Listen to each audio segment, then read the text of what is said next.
तो hello friends, स्वागत है आप लोगों का। अभी जो हम इकोनॉमिक सर्वे जो डिस्कस कर रहे थे, ये उसका दूसरा पार्ट है। इसमें हम क्या करेंगे, हॉर्टिकल्चर के बारे में हम इसमें डिस्कस करने वाले हैं। ठीक है। तो जैसे कि आपको पता है कि मैंने यहाँ पे मेन मेन चीज़ें जो है वो पहले से हाईलाइट करके रखी हुई हैं, है ना। तो हम केवल वही वही चीज़ें देखेंगे और यही चीज़ आपको जो है पेपर वगैरह में भी काम आएगी। ठीक है। हॉर्टिकल्चर इसका हिंदी में मतलब बागवानी कृषि होता है। तो सीधे हम उत्पादन के ऊपर आ जाते हैं।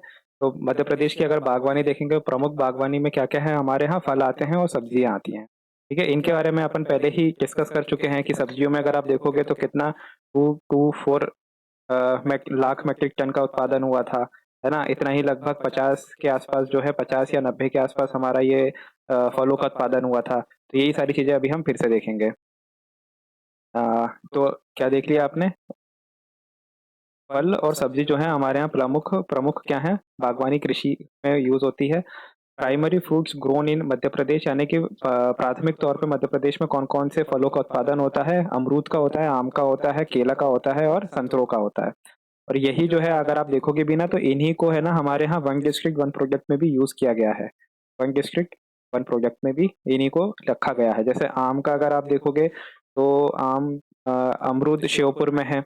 ठीक है। केला जो है, केला आपका ये बुरहानपुर तरफ है। संतरा जो है ये आपका छिंदवाड़ा वाले एरिया में है। तो ऐसे करके आप देखोगे ना, तो इनको यूज किया गया है।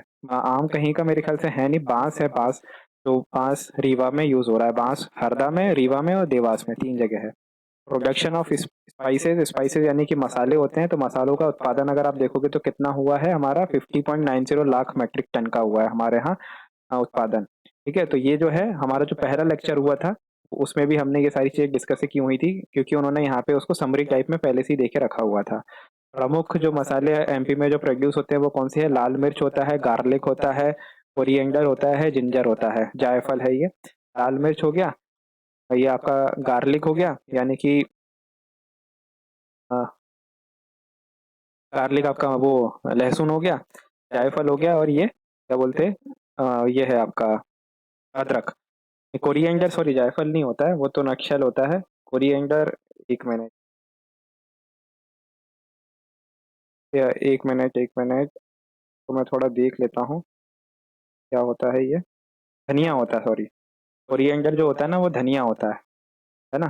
फिर सब्जियों में अगर आप देखोगे तो सब्जियों में हमने भी देखा था, ये जैसे ये दिया हुआ है, वो 224 लाख मीट्रिक टन का उत्पादन हुआ था। पॉइंट के बाद चीजें नहीं भी याद हो तो भी चलेगा, इतना तो ध्यान रखना ही है। और प्रमुख वेजिटेबल्स में अगर आप देखोगे तो कौन कौन सा होता है? आलू होता है, ये आपका प्याज होता है और टमाटर होता है। यही जो है हमारे वन डिस्ट्रिक्ट वन प्रोजेक्ट में भी शामिल है। ठीक है। आलू का अगर आप देखोगे तो ये कहाँ का है, ये इंदौर का है। ठीक है। और ये वाला क्वेश्चन आ भी चुका है, एमपीपीएससी ने किसी पेपर में ये पूछ चुका है। और ये इसका देखोगे तो ये खंडवा है, KHAND।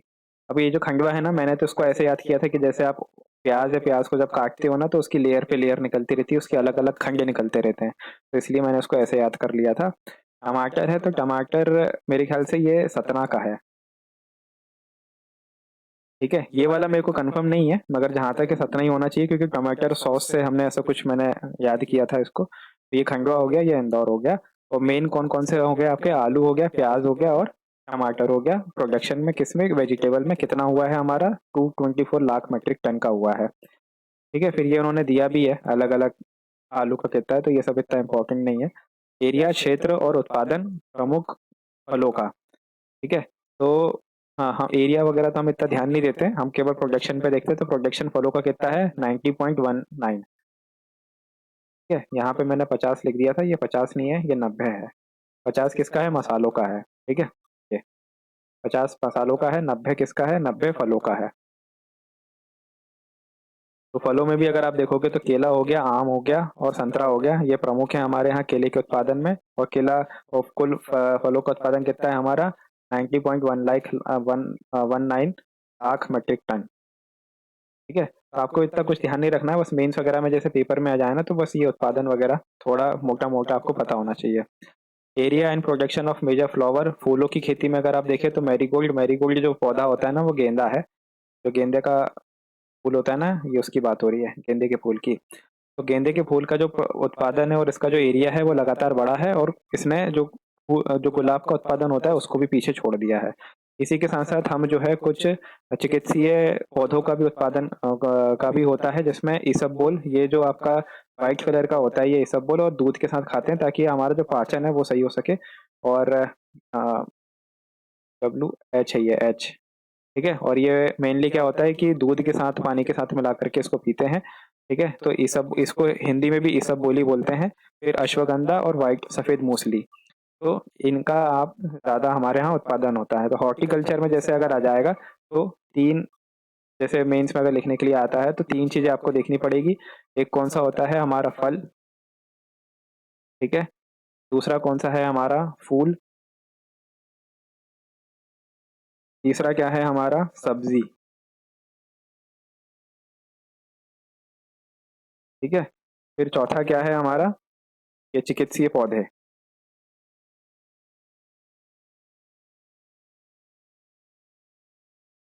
चिकित्सीय पौधे, तो हॉर्टिकल्चर के यानी कि बागवानी कृषि के बारे में कभी भी अगर आ जाए तो आपको इन 4-5 फसलों के बारे में आपको पता होना चाहिए कि हमें क्या क्या कैसे कैसे लिखना है, ठीक है। और ये सारी चीज़ें क्या हैं आपको मेंस वगैरह वो प्री वगैरह में भी काम आ सकती हैं, ठीक है। फिर नेक्स्ट है हमारा क्या, मेजर स्कीम, इन्हीं से संबंधित कुछ कुछ स्कीम चलाई है ना। यानी कि फल पौधा स्कीम है, फ्रूट प्लांटेशन स्कीम, फल पौधाकरण स्कीम है। इसमें मेनली किस किस को, आम को, अमरूद को और अनार को इसमें शामिल किया गया है। और RCO, offer RCO fruit plants, ठीक है। तो मेन तो आप इसको याद रखिएगा, ठीक है। आम, गुआवा और पोमोग्रेनेट, यानी कि आम, अमरूद और अनार। ये क्या पता ये प्री में यही क्वेश्चन आ जाए कि फ्रूट प्लांटेशन स्कीम में निम्नलिखित में से कौन सा फल शामिल है। तो शामिल है में इन तीन में से कोई सा एक ऑप्शन दे देंगे, या शामिल नहीं है तो शामिल नहीं है में ये तीनों दे दिया और एक कोई सा केला दे दिया, या कोई सेब, सेब तो खैर हमारे यहाँ होता नहीं है, कोई सा भी दूसरा तरबूज दे दिया, खरबूजा दे दिया, कुछ भी। स्पाइस एरिया एक्सपेंशन स्कीम, ये 2020 का अपना जो मेंस हुआ था ना, उसमें ये 3 नंबर में इन्होंने पूछा था। तो इसमें क्या क्या है, जिंजर है, टर्मरिक है, नटमेग है, क्लोव है। ये नटमेग है ना, ये होता है जायफल, ये मैंने यहाँ पे लिखा हुआ है। अदरक, हल्दी, जायफल और लौंग। अदरक क्या है, जिंजर है, टर्मरिक क्या है, हल्दी है, नटमेग क्या है, जायफल है, और क्लोव है क्या है, ये लौंग है। तो क्वेश्चन मेंस में ये आया था कि ये जो मसाला क्षेत्र विस्तार योजना है ना, स्पाइस एरिया एक्सपेंशन स्कीम, इसके तहत कौन कौन से मसालों को शामिल किया गया है। तो ये 4 मसालों को शामिल किया गया था, ठीक है। अब इसमें क्या होता है कि इसमें है ना 50% मिनिमम कितना, 10,000 रुपये, मतलब जितना भी आपका खर्चा हो रहा है तो उसका 50% या ज़्यादा से ज़्यादा 10। मगर मतलब ऐसा है कि जैसे अगर आपने मान लो 50,000 का खर्चा किया, अब 50,000 का आधा कितना होता है, 25,000। तो मगर आपको 25,000 रुपये ना मिल करके आपको 10,000 ही मिलेंगे। मतलब इन दोनों में जो भी मैक्सिमम होगा 50%, और ये 10,000 में जो भी कम होगा ना वो वाला मिलेगा। ये 10,000 मिलेगा किसको, जनरल कैटेगरी वालों को। और ST SC वाले में कोई होगा तो 14,000 रुपये पर हेक्टेयर के हिसाब से, विच एवर इज लेस, देखो यहाँ पे लिखा भी हुआ है विच एवर इज लेस, वो फार्मर को मिलेगा। Intensive scheme for protected cultivation of commercial horticulture crop, ठीक है। नेशनल हॉर्टिकल्चर मिशन का ये पार्ट है। 50% सब्सिडी दी जाती है कल्टीवेटेड कल्टीवेशन ऑफ हॉर्टिकल्चर के लिए। तो इतना खास है नहीं, मतलब ये वो स्कीम्स हैं जो अगर जैसे बागवानी के क्षेत्र में अगर आ जाए कि बागवानी के क्षेत्र में मध्य प्रदेश में कौन कौन सी प्रमुख योजनाओं का संचालन किया जा रहा है, तो उसमें ये आपको हेल्पफुल रहेगा, ठीक है। मेनली आपको यहाँ पे नाम ही नाम लिखने पड़ेंगे और कुछ नहीं है यहाँ पे। एकीकृत बागवानी विकास विकास मिशन, प्रधानमंत्री कृषि सिंचाई योजना, फिर इंसेंटिव स्कीम फॉर, ये इसका देखना पड़ेगा। फिर है आपका एग्रीकल्चर मार्केटिंग, कृषि विपणन। और हिंदी इंग्लिश जरूर लेके चलिएगा, क्योंकि जब 2020 का ही जब मेंस हुआ था ना, 2020 का जब मेंस हुआ था तो हिंदी के पेपर में मार्केटिंग शब्द आया था कि इसका मार्केटिंग में इंग्लिश, मार्केटिंग का हिंदी क्या होता है, तो हिंदी विपणन होता है। मेरे साथ 5-6 लोगों ने और मेंस दिया था उस टाइम पे, मगर उनको ये याद नहीं आया था, मेरे को और एक आधा जन और था जिसको ये बना था, ठीक है। तो कृषि विपणन है, उसमें कौन कौन क्या क्या होता है कि मध्य प्रदेश स्टेट राज्य कृषि विपणन संघ जो है प्रमुख है इसमें। इसमें कृषि कृषि विपणन में मध्य प्रदेश राज्य कृषि विपणन संघ इसमें प्रमुख है। इसके साथ जो है वो क्षेत्रीय कार्यालय हैं या क्षेत्रीय ऑफिस हैं, और 13 तकनीकी विभाग हैं, इसके डिवीजन है। और ये टोटल कितने, 259 मंडीज को और 298 सब मंडीज को ये ऑपरेट करता है, इसके अधीन में चलते हैं। टोटल ये सब ऐसी ही है, बकवास है, ये सब फालतू काम करेंगे। मंडी रिफॉर्म इंपॉर्टेंट है। मंडी रिफॉर्म में दो मेजर ऑनलाइन प्लेटफॉर्म हमने मध्य प्रदेश सरकार ने इंट्रोड्यूस किए थे। एक कौन सा था, ई अनुज्ञा, यानी कि उसको ई परमिट बोलते हैं, और सौदा पत्रक। ये दो चीजें हमने जो है मध्य प्रदेश सरकार ने लॉन्च की है। ई अनुज्ञा पर में क्या है, ये इंट्रोड्यूस हुआ था एग्रीकल्चर एपीएमसीज के लिए, तो सिंप्लीफाई करना एग्रीकल्चर के जो प्रोड्यूस है उनका व्यापार, उनके व्यापार को सरलीकरण के लिए ई परमिट योजना को लाया गया था। इसमें क्या होता है, जो व्यापारी होता है वो जनरेट कर सकता है नो ऑब्जेक्शन सर्टिफिकेट एक एक ग्रेन को मंडी से बाहर निकालने के लिए। और e permit issuance is automated and trader can use the form number 10 declaration form online. ठीक है, फॉर्म नंबर 10 जो है वो इसके लिए यूज कर सकता है। फिर दूसरा जो था लॉन्च ऑफ सौदा पत्रक ऐप। सौदा पत्रक ऐप जब कब लॉन्च हुआ है, अप्रैल 2021 में लॉन्च किया है। किसने लॉन्च किया है, मध्य प्रदेश राज्य कृषि विपणन संघ ने इसको राज्य लॉन्च किया है सौदा पत्रक को। और ये क्या अलाउ करता है, किस लिए यूज किया हुआ है ये, registered mandi trader to purchase farm from the to purchase farm produce from the farmers doorstep at MSME. ये क्या करता है कि व्यापारियों को जो किसान है उनके दरवाजे पर जाकर के एमएसएमई के अमाउंट पे जो कृषि उत्पाद है उसको खरीदने की सुविधा उपलब्ध करवाता है कौन, सौदा पत्रक ऐप।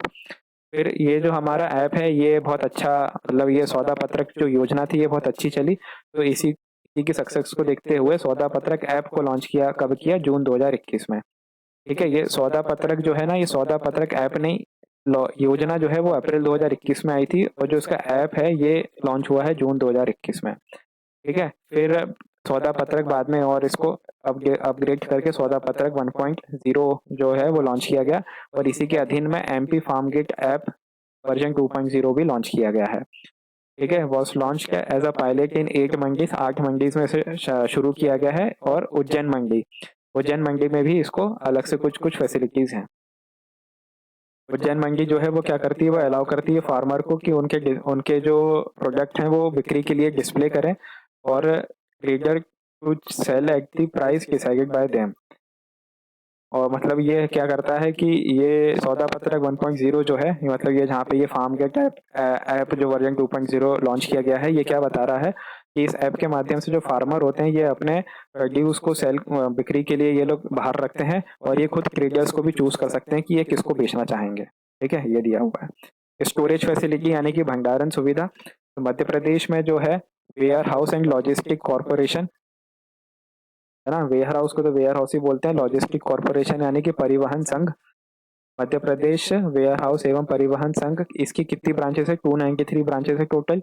और वर्किंग कैपेसिटी कितनी है, 218.93 लाख मेट्रिक टन है। साइंटिफिकली हम इसको स्टोरेज कर सकते हैं। फार्मर जनरल कैटेगरी का जो फार्मर है उसको 30% का 30% कंसेशन मिलता है स्टोरेज की फीस में। जैसे अगर फॉर एग्जांपल मान लो अगर 100 रुपए की फीस है, तो जो जनरल कैटेगरी का है उसको 70 रुपए लगेंगे, और जो बैक एस सी और एसटी का है उसको कितनी फीस लगेगी, उसको लगेगी 60। उसको क्योंकि छूट कितनी मिल रही है, 40% की छूट मिल रही है। ठीक है, फिर ये अलग अलग दिया हुआ है।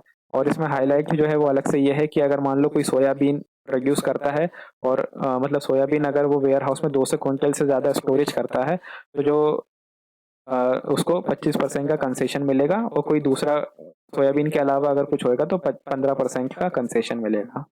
तो यही इसमें दिया हुआ था। ठीक है, और कुछ खास नहीं था। फिर आते हैं हम खाद्यान्न सुरक्षा एवं ये पब्लिक डिस्ट्रीब्यूशन सिस्टम।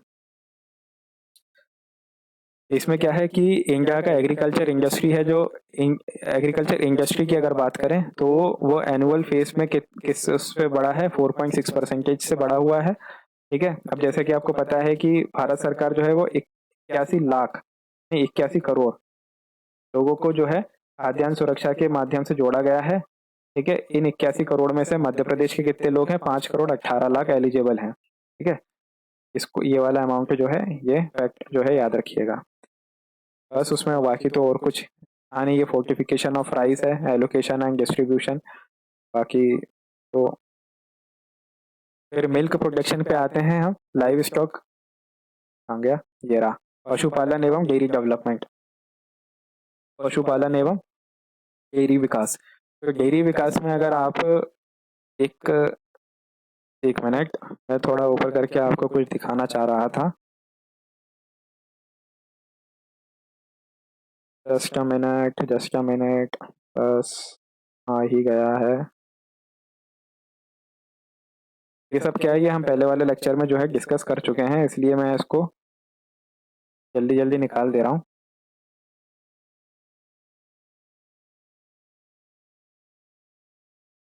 है ना। हाँ, मैं ये बता रहा था कि जैसे कि अभी हम जो लाइव स्टॉक के बारे में बात करेंगे, तो इसमें ये था कि लाइव स्टॉक का 2000 जो 22-23 है, इसमें कितना परसेंटेज था हमारा।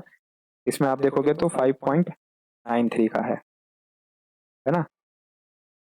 तो यही इसी के बारे में जो है अभी हम आगे डिस्कस कर रहे हैं। ये एग्रीकल्चर वाला सेक्टर क्या काफ़ी बड़ा है, क्योंकि आपको पता है कि मध्य प्रदेश जो है वो एक कृषि प्रधान राज्य है। अब कृषि प्रधान राज्य है तो कृषि के बारे में तो ज़्यादा आपको देखना ही पड़ेगा। तो लाइव स्टॉक में है, बजट एलोकेशन वगैरह ये सब दिया हुआ है, ये सब अपने इम्पोर्टेंट का नहीं है। दूध उत्पादन दिया हुआ है इसमें, तो मध्य प्रदेश में अगर आप देखोगे तो पर कैपिटा प्रति व्यक्ति दूध उत्पादन की उपलब्धता 2020-21 में कितनी थी, 591 ग्राम पर पर्सन पर डे। रोज को एक व्यक्ति को 591 ग्राम मिलता था दूध।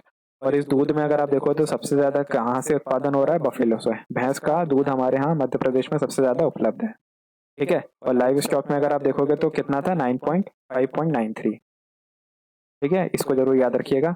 एग प्रोडक्शन है, मीट प्रोडक्शन है, ये सब ऐसे ही है। फिर ये देखो, livestock and poultry development, पशुपालन एवं पोल्ट्री विकास। तो national cow and buffalo breeding programme चलाया जा रहा है। पोर्ट ब्रीड इम्प्रूवमेंट प्रोग्राम चलाया जा रहा है ना। नंदीशाला स्कीम हम जो है शुरू किए हुए हैं। बेल सूकर सप्लाई स्कीम है, सुअर वाला है ये, ठीक है। Establishment of Gokul village, Gokul village का निर्माण कहाँ पे किया गया है, सागर जिले में किया गया है, रतोना में। सागर जिले में रतोना एक जगह है, वहाँ पे इसको शुरू किया गया है ना। नेशनल कामधेनु ब्रीडिंग सेंटर की स्थापना की गई है। ये राजगढ़ या फिर अशोकनगर अगर मालवा में है ये, या फिर ये, नहीं वो सॉरी कामधेनु, हाँ देखना पड़ेगा, मैं आपको इसको देख के बताऊंगा। Kamdhenu breeding centre. Establishment of cattle feed plant in Kartarpur Itarsi में बनाया गया है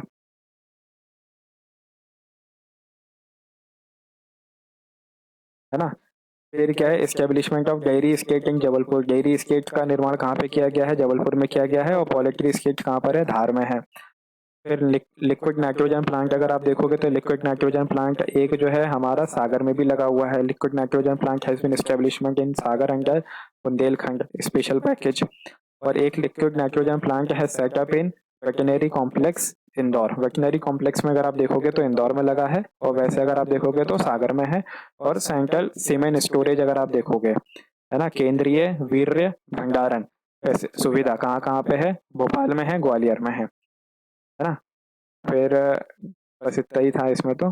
participation of cooperative milk society, ये सब ऐसे ही है, इतना कुछ खास इंपॉर्टेंट नहीं।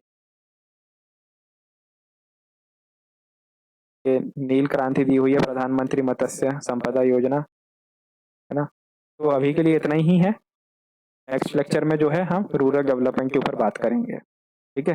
तो ये जो लाइव स्टॉक है, ये आप अगर आप मध्य प्रदेश में जो आपका यूनिट 3 है उसका सिलेबस अगर आप अलग से देखोगे ना, तो उसमें इनके बारे में दिया हुआ है ना। हॉर्टिकल्चर हो गया, जैसे बागवानी वाला हो गया, है ना। फिर आपका ये पशुपालन वगैरह हो गया। तो इसी तरीके से हम जो है बाकी के लेक्चर्स भी कंप्लीट करेंगे। तो मिलते हैं हम नेक्स्ट लेक्चर में, अभी के लिए इतना ही, धन्यवाद।